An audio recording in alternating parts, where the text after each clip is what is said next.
Well, thank you very much, firstly, to Linda and the EA Zoom meetings group for allowing me this opportunity to share with you something that, well, a subject that's really very close to my heart. And I'd like to start the presentation with this quote, which you will be able to see on the screen.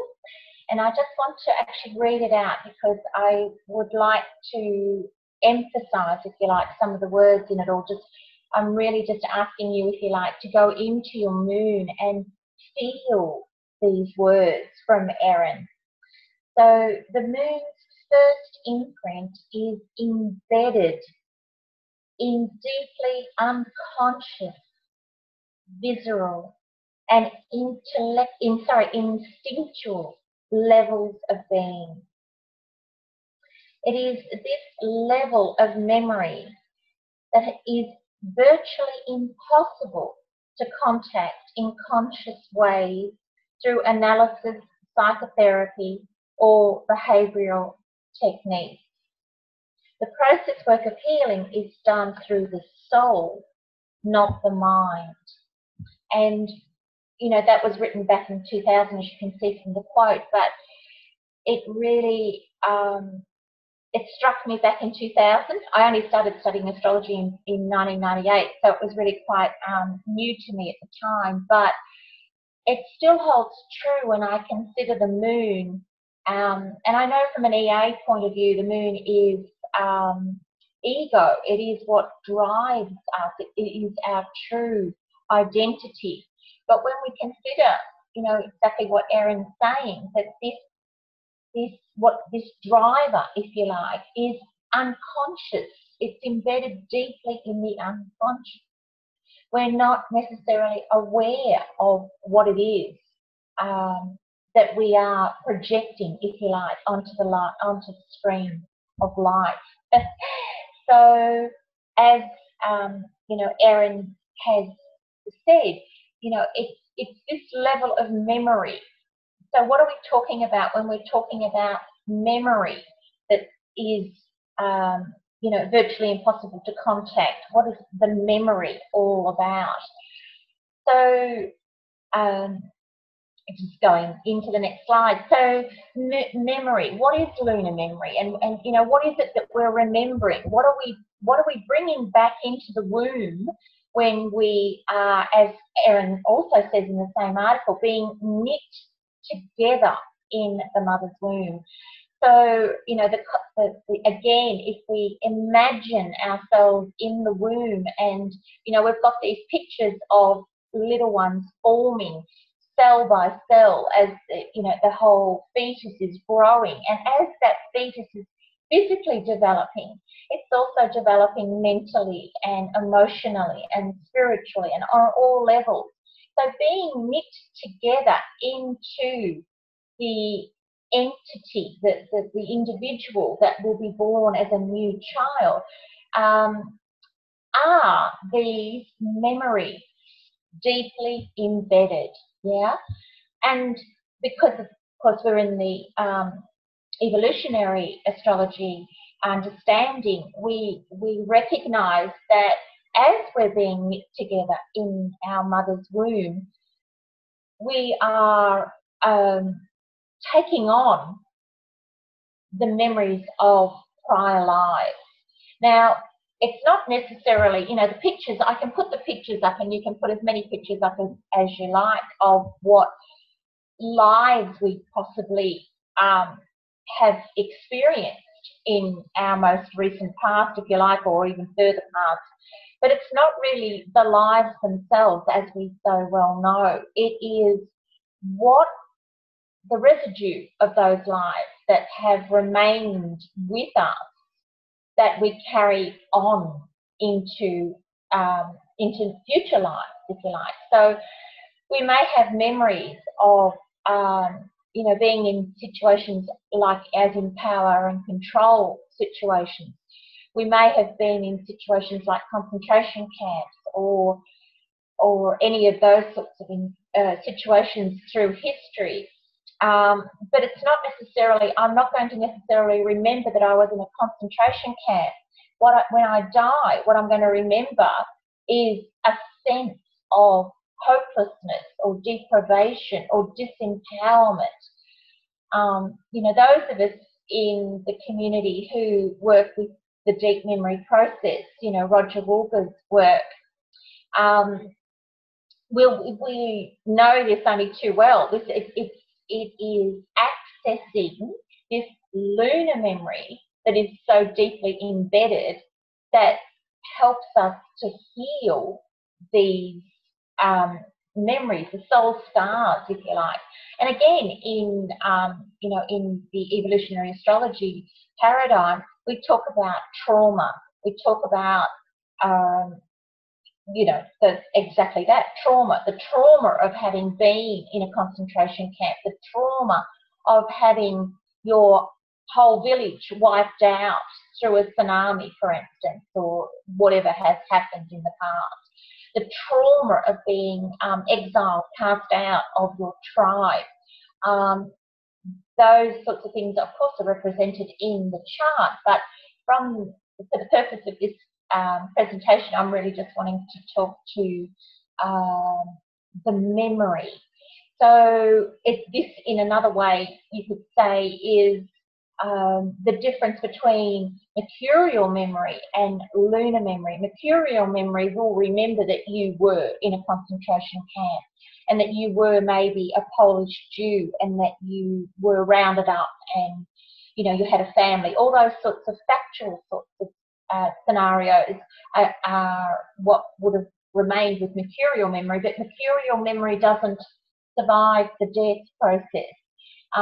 Only lunar memory, and so that's why those feelings, which are so much identified with the moon, are what I'm really wanting to address.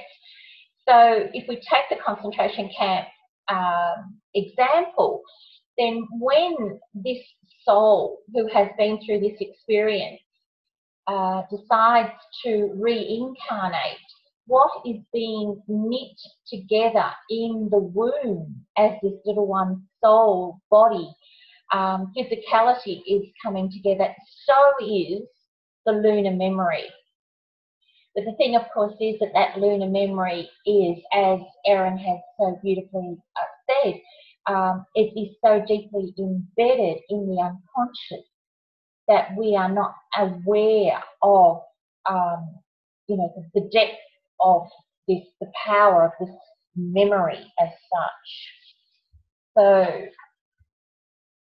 moving on, you know, just if we backtrack just a little bit, if we think about the concentration camp again, that situation, any one of our past lives, prior lives, whatever it is, we all know that when we pass into another dimension, wherever we go, when we pass over, whatever you want to call it,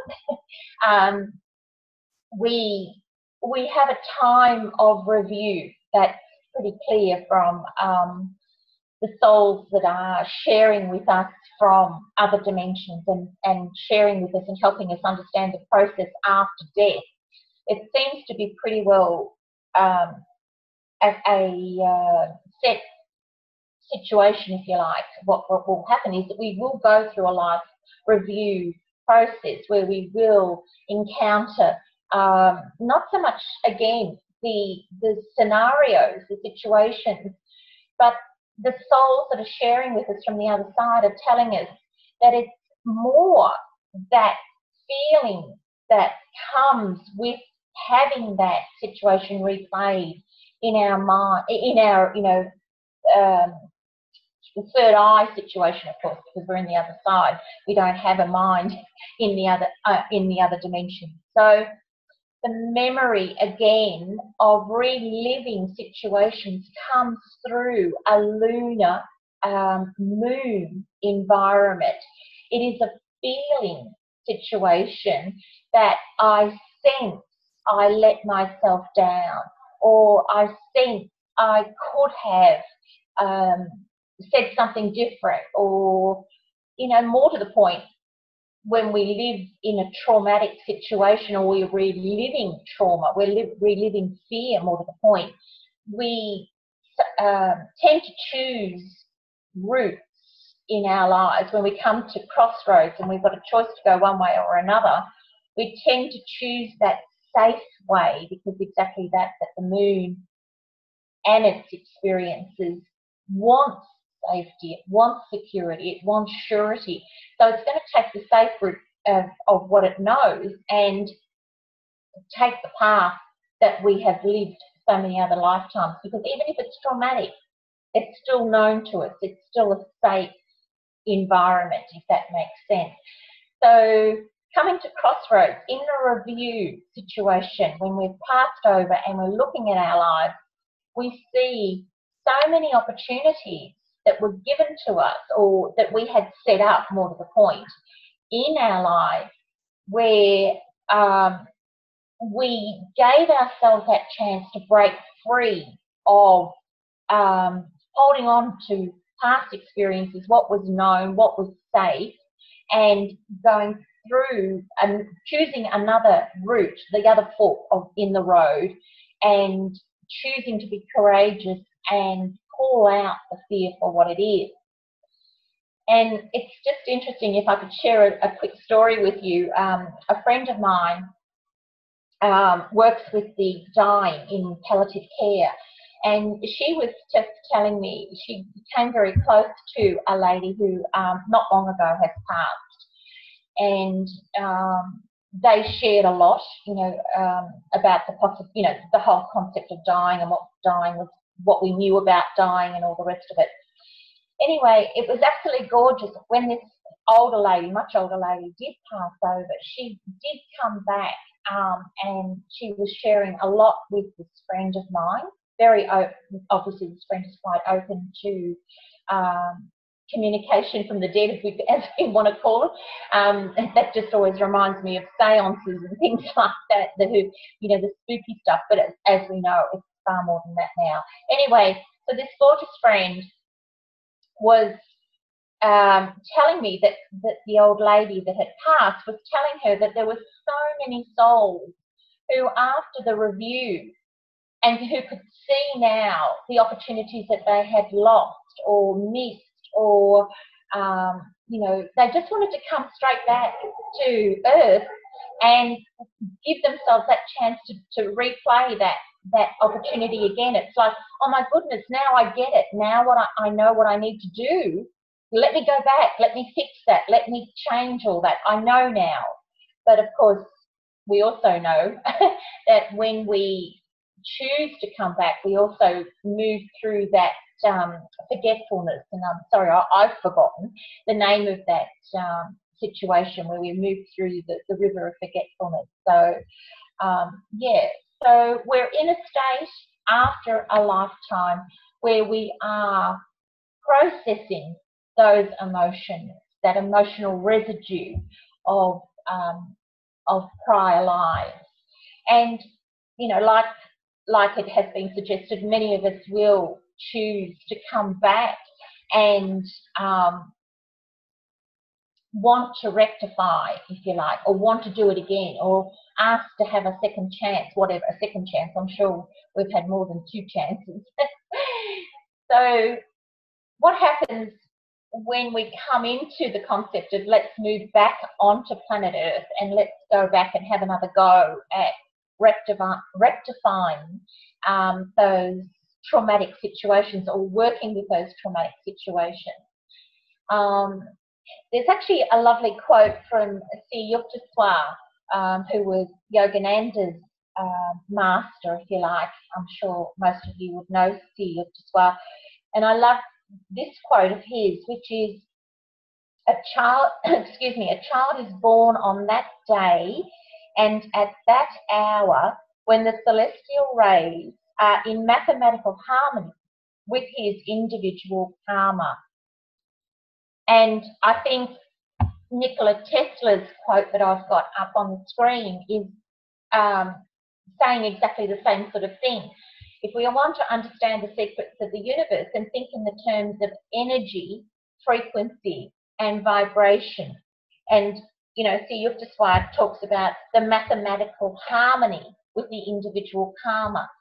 So from what I understand, it is a meeting of souls. My soul is choosing to come back onto planet Earth to relive certain circumstances or certain situations in which my soul has a chance to grow and to take on the fear and to change that fear into love.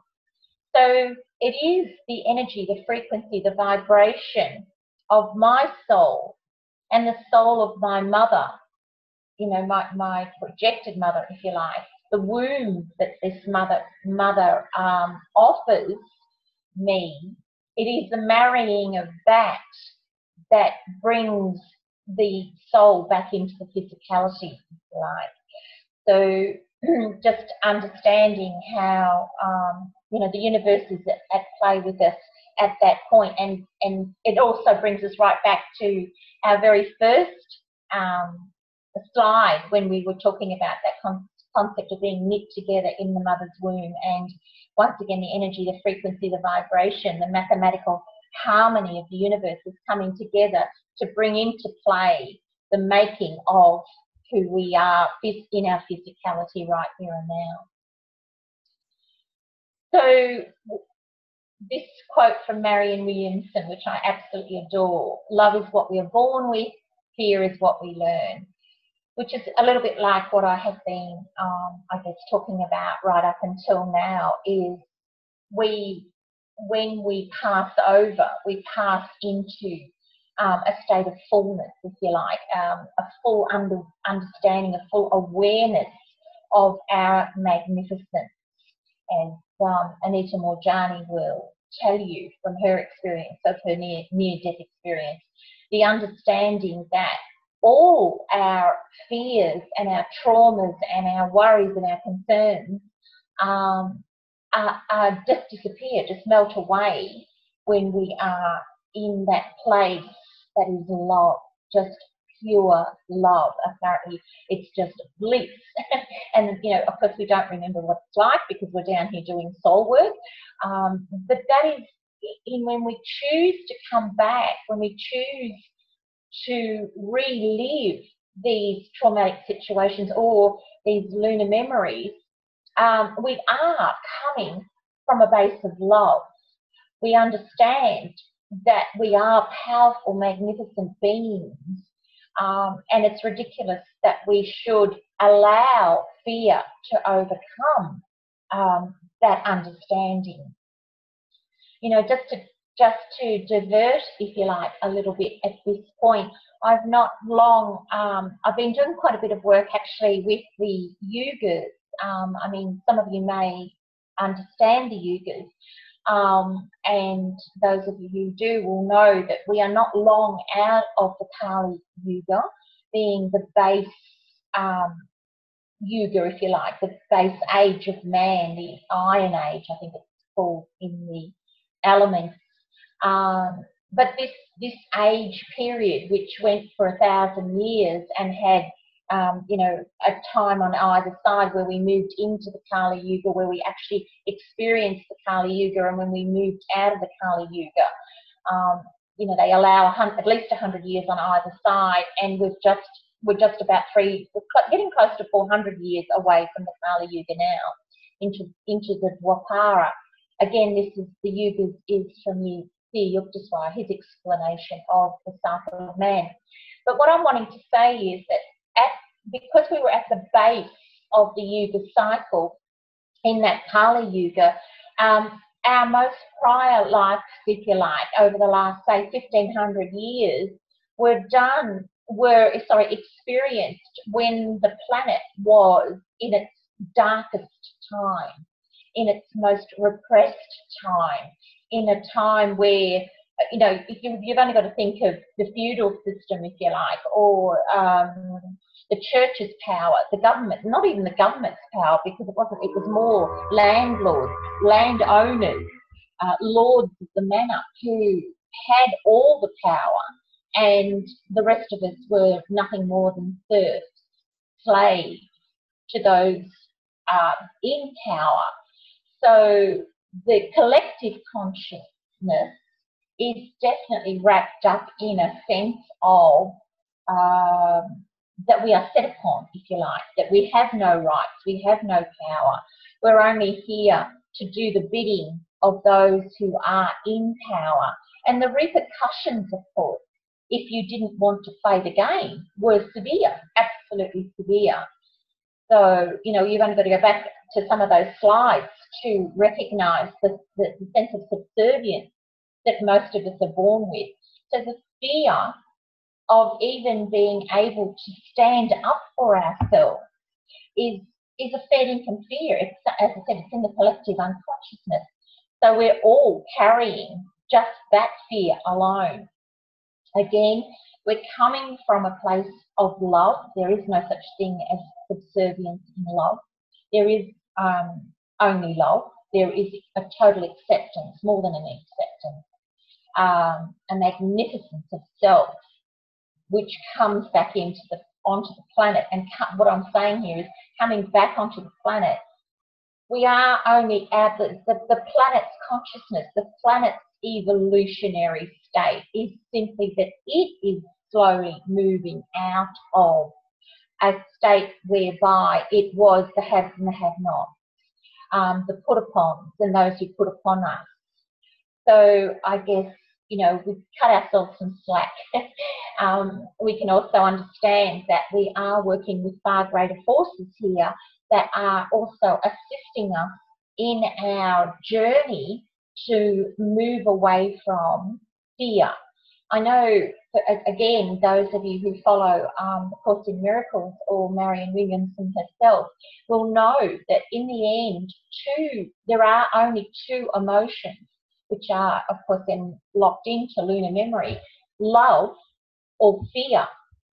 So we work our whole life through with understanding a fear or a trauma that is driving us, as opposed to love, which we strive for, which we are wanting to bring more and more into our lives. All right, so what happens, of course, when we are born, and, you know, I'm not wanting to berate any mother or father. I am a mother and a grandmother, so I absolutely understand. And I was a mother well before I understood astrology. If I had understood astrology before I had babies and did my mothering process, I would have probably done things very differently. But of course, our relationship to the moon is also our relationship to mother, and mother is our first connection to the planet Earth and to emotion and to our lunar memories, again, so deeply buried in the unconscious. Our unconscious behavioural patterns are absolutely stimulated by our mother, not from only the womb, but in our early life as well. So we come in love and we learn fear, exactly as Marianne Williamson said. And it is that fear that starts to take over, that develops our personality, exactly as, you know, Jeffrey says, that the moon is ego. Again, if I can tell you a story, a personal story at this point, that talking about love and fear, I was a very young girl. I was probably, my mother told me this story when I was about 50 years old. So the story goes that when I was about 2 years old, my parents actually come from the Netherlands. They are immigrants to Australia, and we used to get boxes of goodies sent over from the Netherlands to Australia of all the things that Mum and Dad were missing, you know, if you like, all those special things that you couldn't get in Australia at the time. And one of those things that came over from the Netherlands was a bag of tulip bulbs, which Dad had very proudly and lovingly planted in the front yard of the home we were living in at the time. And apparently those tulip bulbs did very well, and there was a gorgeous row of tulip flowers sitting in the front garden. And as a 2-year-old, I took it into my mind that I wanted to pick those flowers as a present for my mother. So I went out, I was outside playing, I picked the flowers, and my mum says, I came inside with the tulip bulbs, well, not the bulbs, the flowers. In some cases, they were the bulbs as well, because I, picked, and obviously the bulbs would come out with some cases. But I came inside with these lovely tulip flowers, and I had a huge grin on my face, wanting to give these flowers to my mum. Here's a surprise for you, Mum. Here's a gift for you. And, my face was all lit up with joy and love and those sorts of gorgeous things that little 2-year-olds have, that is common to a 2-year-old.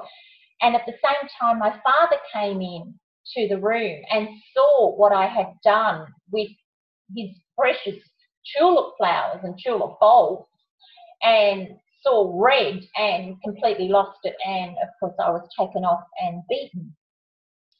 And I use that as an unconscious example, if you like. What's a conscious memory? It's not a conscious memory because I don't remember it. It is an unconscious memory, but it's a lunar memory, and it just, to me, it so represents that coming in love but learning fear. And my mum said to me, the thing that always reminded her, and I didn't know this again until I was 50, what Mum was actually trying to say to me was, the thing that stayed with Mum was the shock on my face when my dad, grabbed me to take me off and beat me. The look of horror, the look of what have I done, the look of fear, the look of shock, the look of, obviously, what the heck have I done, and what that trauma, that memory. And even, obviously that memory is embedded deeply in my unconsciousness. But it's also a lovely example, if you like, of what we talk about, that Mum didn't necessarily, what was living with Mum for almost 50 years was her memory of the look on my face and what that did to her. That is what was, again, an example of lunar memory. Those are the sorts of things I imagine we will relive when we go, pass on into other dimensions. So as a result of that example, I obviously had a very different relationship with my father. All of this is in my chart, of course. I am a Sun conjunct Uranus, so the trauma is definitely going to come from the father. Anyway, what I'm trying to get across here at this point in the presentation is, here was the start of the journey, my journey into ego, and the development of my personality, my ego, and what I was going to be projecting out onto the rest of the world. Yeah. So we do this likewise with the rest, the slides that we had previously.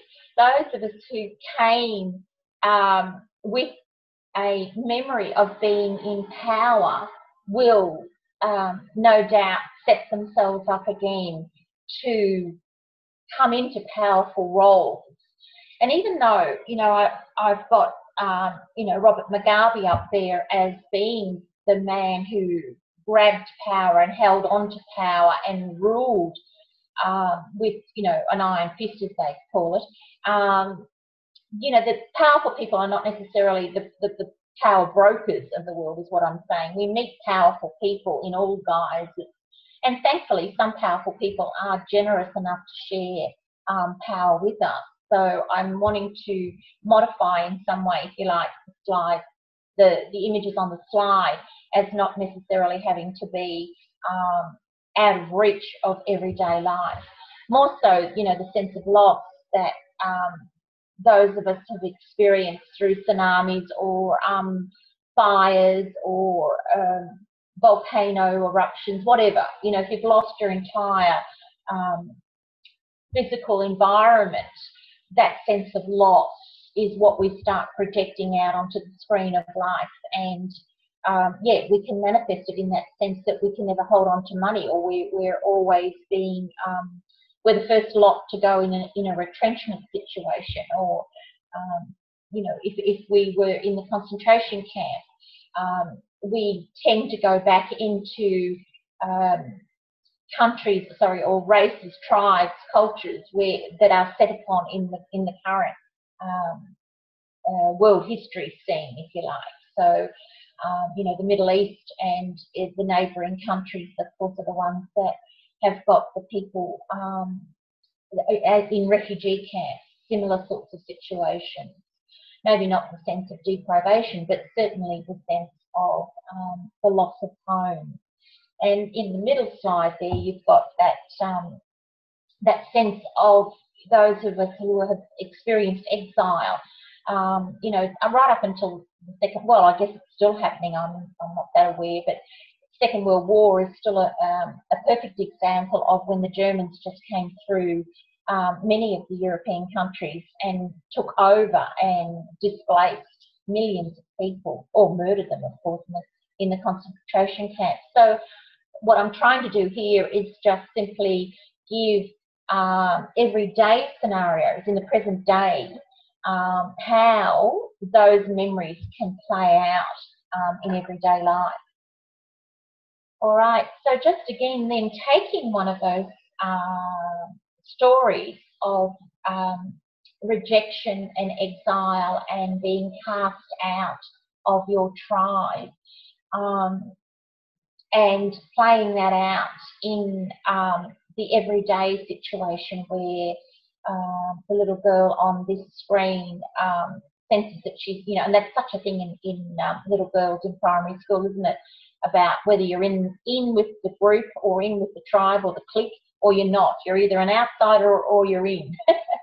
So again, and forgive me for telling personal stories, but I mean, you can do stories of famous people, but I tend to think we've all got our own stories to tell, and to me, telling your own story is far more powerful than telling someone else's story. So yeah, so the story here that is a trauma story of mine is absolutely the one of exile.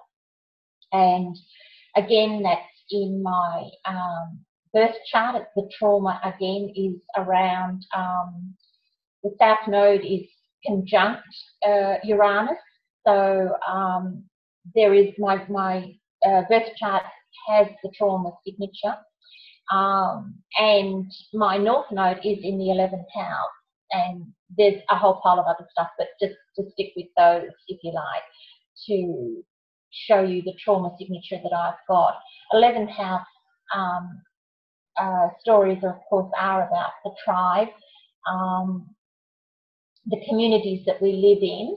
And again, if I can refer back to my experiences with DMP, with the deep memory process of healing past life experiences at a lunar memory level, then the very first experience that I had in a DMP session was one of exile and rejection from the tribe. So I do carry that signature that I don't belong. I'm not going to be part of the clique. I'm not with the in-group. I can't belong to the in-group, to tell you the truth. A Sun Uranus just doesn't have that ability to belong, that sense of belonging. But this year, well, not even just this year, my North Node in Capricorn in the 11th house, which is then opposing a 4-planet Cancer stellium with the South Node in Cancer as well. Pluto going over that node and obviously travelling through the 11th house resurrected a lot of the traumatic situations for me of not belonging. Excuse me. One of the examples that I really just wanted to share with you was where I live in my little unit here. There's no room to grow vegetables, and that's something that I absolutely love, is to have my own vegetable garden and, you know, to be able to dig in the dirt and all the rest of it. So I was really, really missing that opportunity here. And so when I found out that there was a community garden being established in the little township that I live in, I was straight all hands on deck, if you know what I mean. I wanted to be part of that. That was absolutely right up my alley. But again, there was this little voice, you know, the Pluto little voice that whispers in your ear.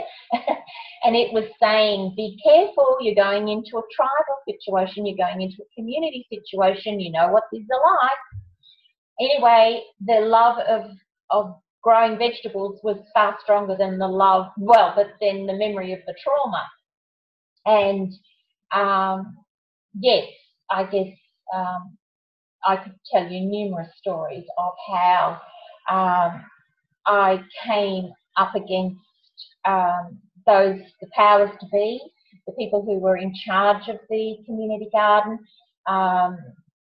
you know, numerous situations where I was constantly being ousted, or my voice was not heard, I was not validated. I spent so much time trying to prove that I wanted to be part of this group and that I was willing to work for the group, work for the community garden, follow the rules, do what I had to do, but it was just never going to happen. I had to, in the end, I had to accept that my role is not one of playing a role in a community. I absolutely need to follow my own heart. The biggest lesson for Pluto going through the 11th house for me was to pick up on my own hopes and dreams and run my own community garden. But I just wanted to share that, you know, as an example of how, you know, we run these lunar memories all through our lives, really. This is only one small example of, you know, how ego, of course, is in charge. Well, thinks it's in charge, of course. All right, so because we are evolutionary astrologers, because we understand the evolution of the soul, and we are on an evolutionary soul path, none of us, you know, what is it? The saying is, knowledge is 9/10 of truth, or something of that nature. Once you know what you're up against, once you know what the traumas are, once you know what your behavioural patterns are that keeps putting you back into situations of trauma, well, the choice is yours, and knowledge is power. I think maybe that's what I was trying to remember. But of course, it still requires incredible courage to overcome those fears, those many travel paths where we've just tried this and it hasn't worked, tried that and it hasn't worked.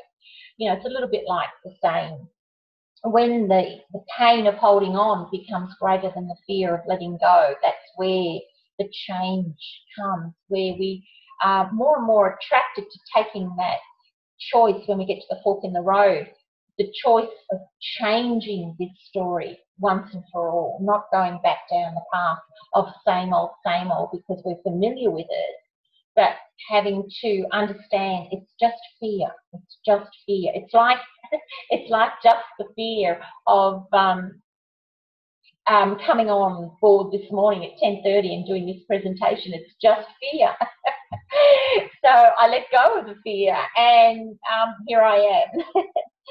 Okay, so coming to the wind-up period now, the results of change, of course. So what the ultimate, for me, my understanding of what the ultimate aim, goal, if you like, and that is also reflected in the yugas, is, you know, we're aiming for the golden age, or the Sacha yuga is when our magnificent selves are free to walk this planet. There are no more challenges around fear or trauma or you know, anything that holds us back. Our entire magnificence can shine, and we can all live as magnificent people together in harmony and in union. So really the result of change, and what I see as change, is that my heart, well, that's why I'm holding on to my heart here, in the slide, holding on to the heart. The heart is free to shine. I can be who I am. I can be my magnificent self. There is nothing and no one who can take that from me. So ultimately, all fears will be gone. All traumas will be healed, and I will be at one with my heart, and one with the source. You know, who we are. The dimensions, in a way, they say that when we come into the golden age, you know how we say at Halloween that the veil is the thinnest between this world and the next world? Well, apparently in the golden age there is no veil. We are the other dimensions. We are in a place of love and acceptance. So I would like to wind up with the last slide, where we are on that journey into light, into love, into our heart. And I would like to wish you all the very best on that journey. So thank you very much for letting me share with you this presentation. Thank you, Linda. Thank you so much, Clementine. Could you please click on stop share at the top of the screen? Yep. Great. And now we'll take a few questions from the audience. Anyone Thank with a you. question? Go ahead, please.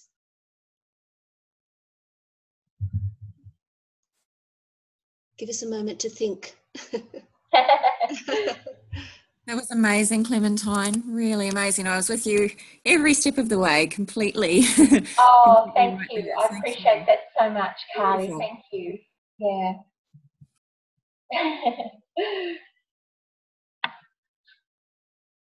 I'm glad it made sense anyway. Totally. I want to echo what Carly said. I was totally with you all the way too. I really appreciate your positive, uplifting message of, you know, no matter what, it may seem hard, Uranus at your sun, that kind of thing, but it's your path. It's who you're supposed to be, what you're supposed to do, and it's very uplifting. It's all in your perspective, right? Yeah, absolutely. Yeah, yeah. Those forks in the road, they become clearer and clearer, I guess, as time goes on, doesn't it? Because you know darn well, if you make that choice, you know exactly where you're going to go, and nothing's going to change. So, yeah, and change is what it's about, I guess, as you say. You know, with my son Uranus, it has to be changed this lifetime. So, yeah. Every moment's an opportunity. Thank you. Yeah. Oh, thank you. I appreciate your kindness. Thank you. So, Clementine, we have two questions from the chat box. The first the first one is, how do we get our trauma pattern from the moon position? Oh, okay, sure. Well, I guess, all right, I'm going to have to just think for a moment on that one as well. I guess for me it was easier in the sense that my moon is connected to my Uranus, so I understand my moon is in a trauma situation already. But the position of the moon, the ruler of the moon, the house that the moon is in, and especially, of course, if it's aspected into anything in the 11th house or to Uranus, or you've got nodes sitting in the Aquarian axis, the Aquarius Leo axis, there are a number of significators of trauma in the chart, which I know Jason has spoken to it, I know, and of course Mark Jones has got a lot of stuff out there on trauma. Yeah, so the moon itself, okay, so thank you, the answers are coming. The trauma, what I'm using with trauma is another word for fear. And the fear is the trauma, if you like.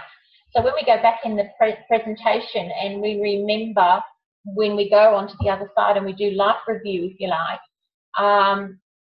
it's not that we're traumatized, it's that we recognize situations that if we were aware of love and aware of our magnificent self, then we would have handled that situation differently. So it's a little bit like the trauma, if you like, is a really incredibly strong word for if I was truer to myself, to my true self, I would have done this differently. And the trauma is to myself and the trauma is to others. If we go back to the concept of my story with the tulip bulbs, there was trauma not only with myself, for myself, there was trauma for mum.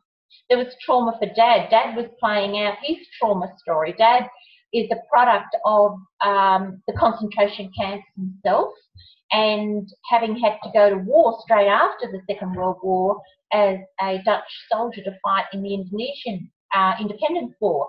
So my dad was in a state of terror for over 10 years in his life. So I guess identifying the trauma comes from your own stories, lunar memory stories. You know, what is my heart telling me? What is my feeling state telling me? And I guess if we take our moon, any moon in any sign, in any house, aspected by whatever, will,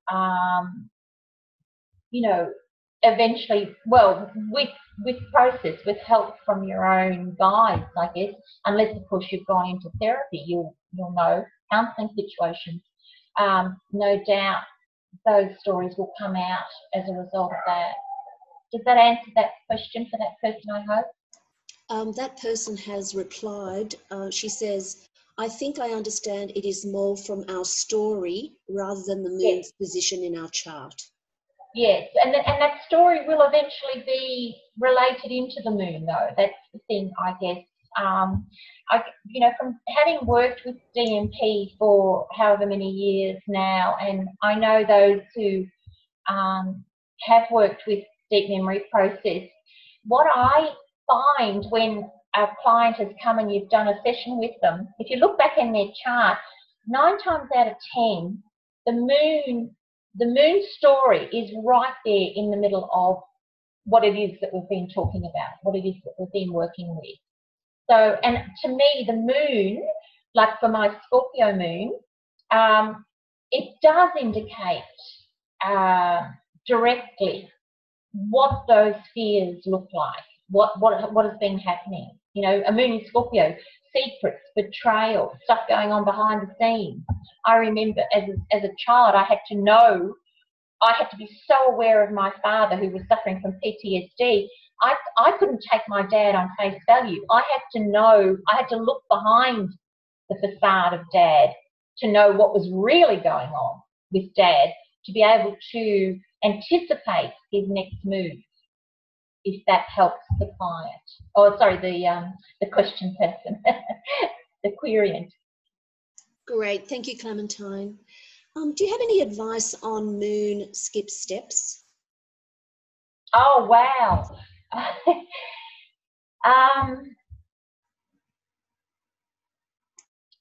Yes, I do. I'm just trying to work out how to put that.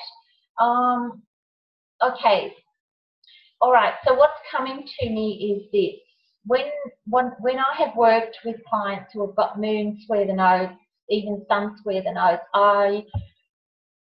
it really has been a situation of working with the person to know at what level are they in their evolutionary story, in their journey, as to how much are they able to take the courage to take the next step and own up to their emotional state of being, if that makes sense.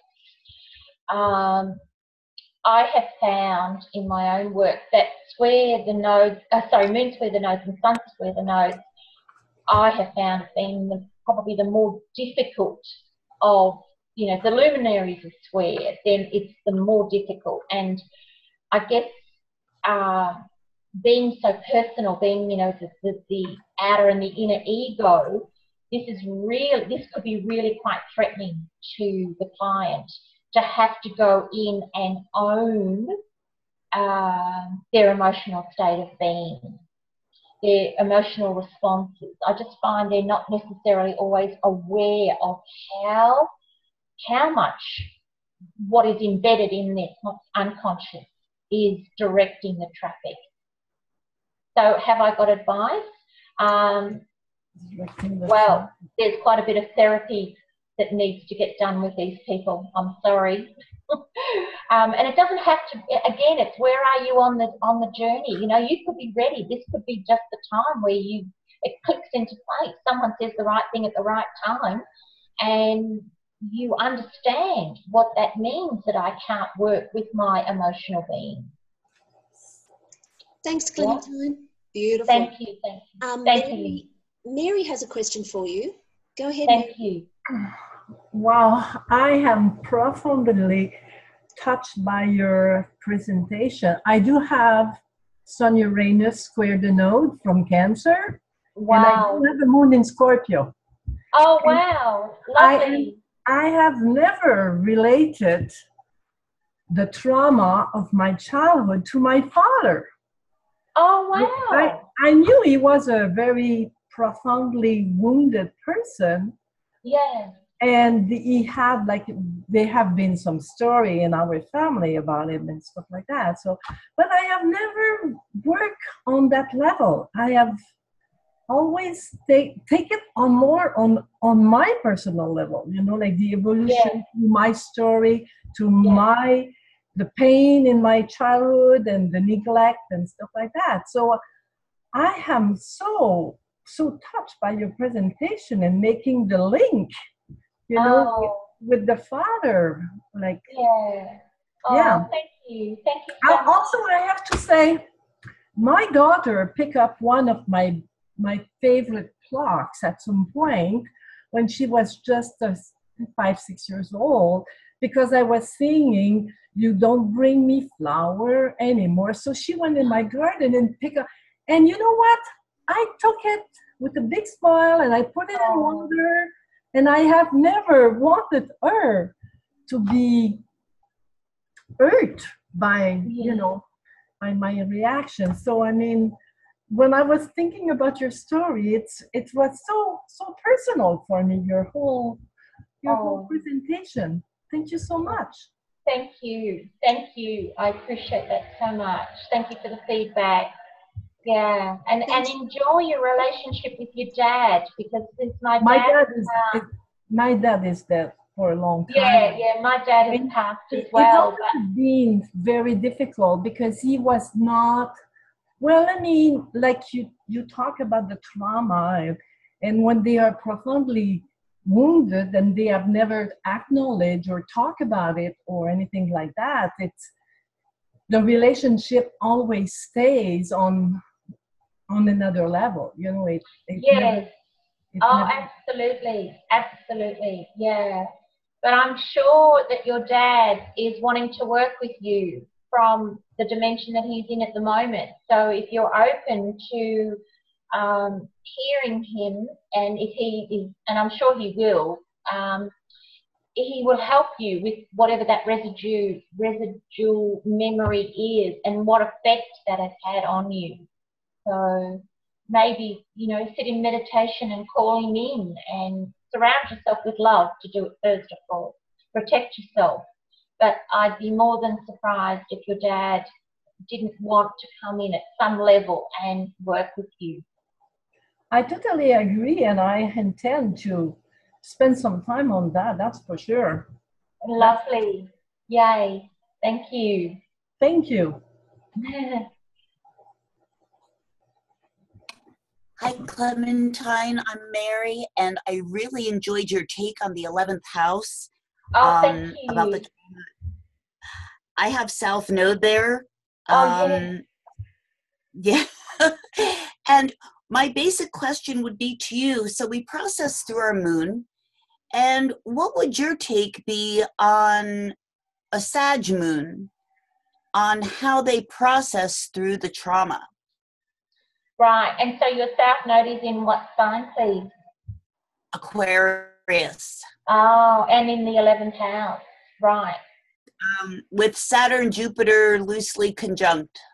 Okay. All right. Also in the 11th house then. Yes. Yes. Right. Okay, so what's coming to me, without seeing the rest of your chart, but what is coming through is I'm imagining that you've had lives where you have yearned to be free, where you have wanted to escape, where you have wanted to be allowed to do your own thing, but you have been absolutely, like, to me, the Sag and the Aquarian signatures in the chart are the two signatures that yearn to do their own thing and to be free and to experience and, you know, go out there and experiment with life even. The trauma would have come that would not have been allowed you, if that makes sense. That's very interesting because I had a past life regression and that's sort of what came up for me. Oh, okay. Yeah. All right. As I said, I need to see the rest of the chart, but that's what is being, what the energy that I'm picking up from what you're telling me is that there's a lot of restriction around you. And yeah, you were never allowed to do what you wanted to do. So I'm imagining that you're coming, the fork in the road for you is times where you can choose to do as you're told and keep yourself small and do as you're told, follow the rules, or take the risk and go on a journey, go on an adventure, go on an experimental lifestyle story, if you like, and feel that fear and become your magnificent self in doing that. That's wonderful. Thank you. Thank you. Thank you very much. And Clementine, obviously a Pluto transit to the moon would accelerate evolution. Yes. Any advice?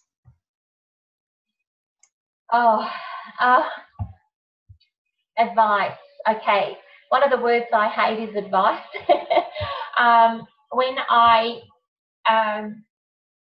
have people coming to, if you've got a client coming or you've got something like this, someone saying that to you. All right, so what I do is, I go back to my Pluto moon story and I remember what happened to me, and I remember not the story again, it's the feeling state. What was I challenged with? What did I have to do? And so that feeling state, that lunar memory experience, if you like, is what I would share with the client. So for me, because of my own story, it meant I had to speak out. I had to go to the police and dob someone in. And I've got trauma stories like you don't want to know about of doing that in tribal situations, which of course meant that I was going to be exiled. And I was exiled as a result of going to the police. But this time I had to do it. I just had to go through it. So that's really my way of working with people is, well, tell me what is going on in your life. Tell me what Pluto is needing to transform, because as we know, when Pluto comes, there's some sort of old story here, something that you've outgrown that has to go. So if it's connected to the moon, there's an old lunar security story that can no longer be held on to. Something has to die, and what that has to die is that lunar security holding on. No, I want to go the safe path. No, I don't want to do that. But we know Pluto, he's just not going to let us do that. So we will be hit with, I call it hit with the Pluto stick, but you know, we're not hit with a stick at all. We're just put into situations that are really going to force the issue from a lunar memory point of view of that. You know, when I say lunar memory, you know, when we think about it, the nodes are the nodes of the moon. You know, we know that the other planets have got nodes as well, but in particular, those nodes that we work with in evolutionary astrology are the moon's nodes. So when you say Pluto to the moon, to me, you're saying Pluto is coming to help you transform that lunar memory, that nodal, physical nodal expression of the lunar memory. Transform it, kill off what's not working for you in that, and move forward. So the situation that you're in, or you know, the one that the focus is going on, the energy is going into, no doubt, is the situation that Pluto, you know, you have created under the Pluto influence to help you move further forward into love. Does that make sense? Yes, that's an excellent answer. Thank you so much. Oh, that's fine. Thank you. Thank you. Beautiful. Okay, final questions. Hi, Clementine. I just wanted to say thank you for sharing your story. I have a Leo moon that's squared the nodes. Sagittarius is on the 4th house, and Cancer is on the 11th. So what you have described as far as that fork in the road, that's where I am right now. Thank you so much. I appreciate it. Oh, well, all power and courage to you. Yeah, I can only say remember your magnificent self. Okay, Clementine, thank you from all of us, and looking forward to seeing you next time. And would you all please thank Clementine Adkins, everybody? Oh, thank you. Thank you. Thank so you. much. Thank you. Thank Bye-bye. you. Bye-bye. That was great. So good to Thank see you, you, Clementine. Bye-bye. Bye.